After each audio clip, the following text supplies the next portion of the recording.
Hello and welcome to Straight Talk. I'm Ayşe Süberker. Finland and Sweden's aspirations to join NATO could be in jeopardy due to their continued support for terrorist groups. That's how Turkey's President Recep Tayyip Erdogan described his view on the two Nordic countries' bid to enter the alliance. The Turkish government has also pledged to block the membership of any country that has placed sanctions on it. Finland and Sweden imposed an arms embargo on Türkiye in 2019 after it launched an anti-terror operation against the YPG in northern Syria. Both countries have also refused to extradite suspected PKK terror suspects back to Türkiye. Long known for their non-aligned status throughout the Cold War, both Finland and Sweden recently announced they would apply to join the 30-member NATO alliance, citing Russia's attack on Ukraine. Finland and Sweden have sent defense aid to Ukraine, and the two countries are currently holding military exercises with NATO. But their bid to join the alliance requires unanimous support from all of its members. So will Turkey's objections be addressed, and can NATO's internal divisions be overcome? And to break down why Turkey is opposed to Sweden and Finland's bid to join NATO, joining me now from Gaziantep, Türkiye, is Ahmet Keser. He is an associate professor at Hasan Kalyoncu University. And from Vienna, Klaus Jurgens. He is a political analyst who specializes in Turkish security policies. Gentlemen, welcome to Straight Talk. It's good to have you on the program. So President Erdogan has said Türkiye will not approve Sweden and Finland's bid to join NATO, and senior representatives of these two countries shouldn't bother coming if they hope to convince Ankara into relaxing its objections to their membership. So, Ahmet, where is this headed? Thank you very much, Ayşe. First of all, when we are talking about the international relations, we are talking about the power relations, of course, and mutuality between the relations of the countries is a very important issue here. When we are talking about the power relations, we define it as the ability to convince the other party convenient to your objectives. So now we have Finland and Swiss to be a part of NATO, and on the other hand, Turkey gives some signs that these countries support, especially the terrorist organizations, mainly PKK, PID, because as we remember last year, especially the foreign minister of Swiss, they hosted SDG's leader, Ilham Ahmet. So that's why Turkey has some concerns. If this is a security alliance, and if there is a terrorist organization defined especially and recognized by European Union, NATO, and allies.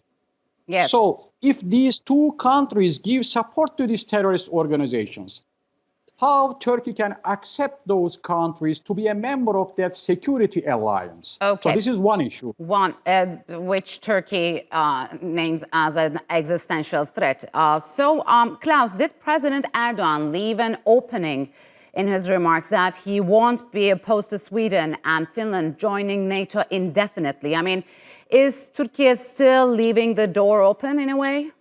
Merhaba Ayşe Hanım, dear esteemed colleague. Yes, I think it is absolutely clever diplomacy as part of the 360 degrees foreign policy of modern Turkey. Now, I think, yes, President Erdogan has left the door open, but under conditions. The world has changed and Turkey has changed. You can't just pat it on the shoulder anymore and say, do what we tell you. No. Turkey is exposed to terror threats, and PKK, YPG and their offsprings are unfortunately still active. And what always amazed me is that Sweden, a model democracy, and in particular a foreign minister, so active in youth and political movements in her younger career, all of a sudden sides with the wrong guys on the block. And just half a minute, if I may have, I remember when the Swedish defense minister, Peter Hultqvist, he held a video conference with leading SDF representatives. My esteemed colleague just mentioned it. There were photos taken, the Swedish foreign minister and HDP representatives always saying the Turkish government does everything wrong, human rights are not existent, and all these things. Now, Turkey has a good reason to be very skeptical about Sweden/Finland to a lesser extent. But what worries me at the same time is that geopolitical stability before Ukraine and the invasion by Moscow was based on the fact that NATO should not necessarily expand eastward.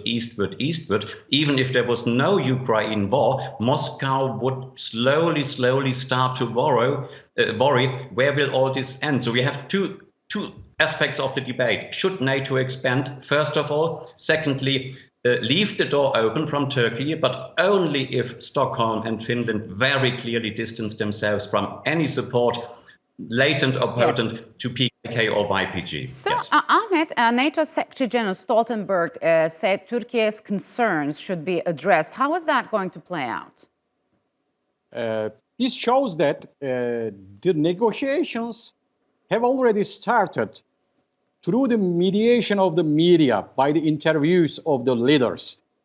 So everybody is regulating their positions just before the negotiations start. So NATO side shows that they are ready to satisfy the questions coming from the Turkish side.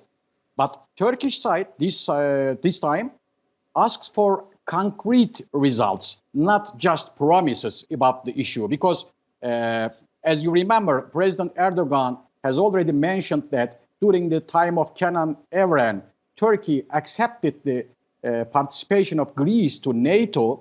And during that time, NATO has given some promises, but they were not kept as well. Yes. So if these are just oral promises, that will not satisfy the Turkish requirements. So Turkey will ask some concrete steps, I think, from the NATO side. So, Klaus, under which circumstances do you think Turkey would approve their membership? I mean, can we expect these countries to halt their support for the PKK, YPG terror organizations, as well as lift arms embargoes imposed on Turkey since 2019? Well, I think the best would be if a Swedish and Finnish delegation not only traveled to Ankara this time, but actually go to Diyarbakir and other places where the mothers and by now fathers of kidnapped and into the mountains lured children by the PKK actually demonstrate outside the HDP headquarters. Now, this would be a first sign of understanding it.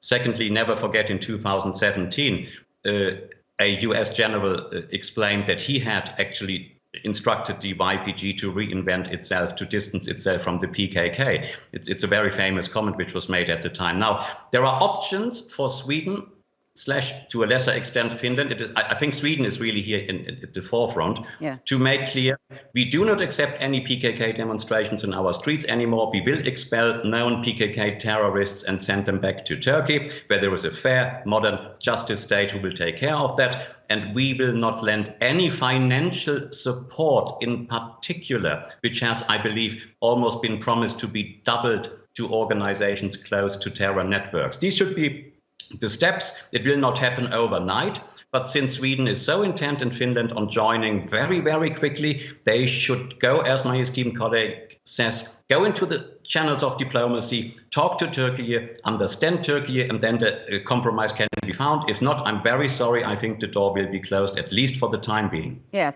So, Ahmet, how is Russia reacting to both countries' membership bids in the transatlantic organization? I mean, is there a risk of military escalation, though they seem to have no problems in their relations, as Putin puts it?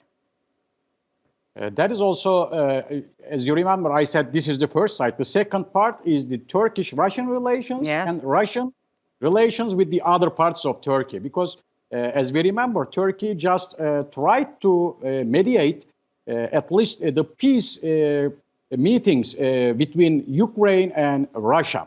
So Turkey's position, I think, requires to be impartial between Russia and Ukraine at the moment.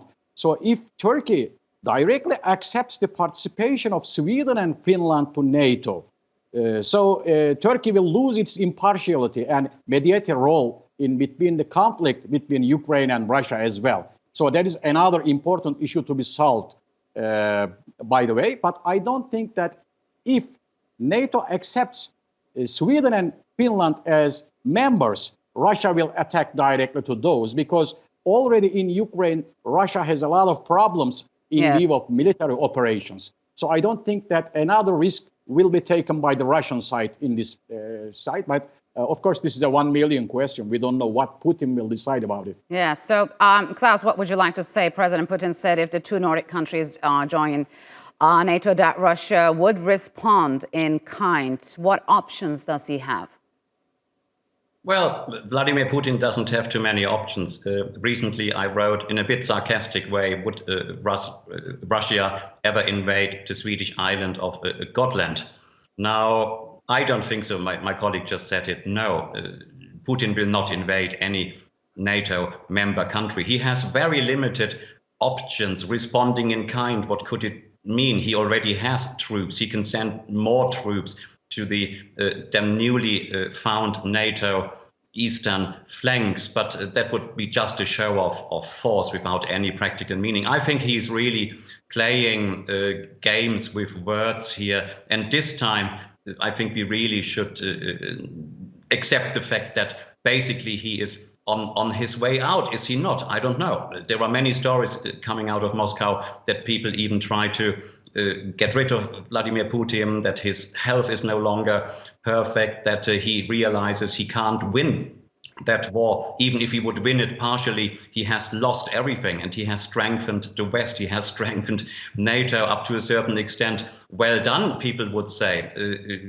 Basically, I would not buy into that. Responding in kind, I would not be worried, to be honest. He, as my colleague said, he will not invade Finland or Sweden or anywhere else, any NATO territory, no. So, Ahmet, you just briefly mentioned, but how would Turkey's possible approval of Sweden and Finland's membership to NATO affect relations between Moscow and Ankara? I mean, what are the risks, and is it likely to cause a deep rift between Ankara and Moscow moving forward? Indeed, I think it will, because this time I think the two-polar system of the globe will be started totally in that case. So I think there will be a distance in between the relations between Russia and Turkey as well after that. But this might come only after the negotiations. For example, Turkey may ask from Finland or Sweden for a support to Turkey's European Union membership as well. So this might be an exchange position. You support, I support you for the membership of NATO. Please, you support me for the membership of European Union. Only in that case, maybe Turkey may come to an agreement. So it will be a hard negotiation, I think. Yeah, I'm sorry, but Turkey's EU membership seems too extreme for the time being. Ahmet and Klaus, unfortunately, will have to leave it here. Thank you very much for joining me on Straight Talk.